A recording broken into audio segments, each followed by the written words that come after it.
আমরা পালিয়ে বিয়ে করেছি বলে মা এবছরও আমাদের পুজোতে ডাকলো না। আমাদের বাড়ির পুজো কত বড় করে হয়, তবুও মা তার মেয়ে জামাইকে ডাকে না। ওটা তোমার মা, মা ডাকেনি বলে তুমি যাবে না? ওটা অন্য কোনো লোক না, আমরা যাব ওখানে। না না, ওখানে গেলে তোমাকে অপমান করবে। অপমান করে করুক, কোনো অসুবিধা নেই। মা ছেলেকে কিছু কথা বলে সেটা আবার গায়ে লাগে নাকি? আমরা যাব ওখানে। না, তোমাকে অপমান করলে আমার গায়ে লাগবে।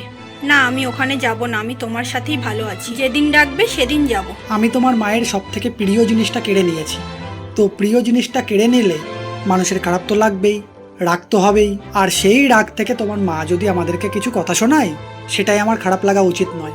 আমার উচিত তাদেরকে বোঝানো, তাদেরকে মানানো। বিয়ের আগে আমি তাদেরকে বোঝাইনি, মানাইনি, না জানিয়ে পালিয়ে নিয়ে এসেছি, তাদের মান সম্মান চলে গেছে, তো রাগ তো হবেই। বড়রা রেগে যদি কিছু বলে সেটা ছোটদের জন্য আশীর্বাদ, তো আমি তাদের সেই রাগের কথাই কিছু মনে করব না। কোনো মানুষকে ভালোবাসা দিয়ে বদলানো সম্ভব। এখন তুমি আমার হয়ে গেছো, তারা আমাকে আলাদা করতে পারবে না। আর সেই আলাদা করতে পারবে না জেনে তারা ঠিক মেনে নেবে।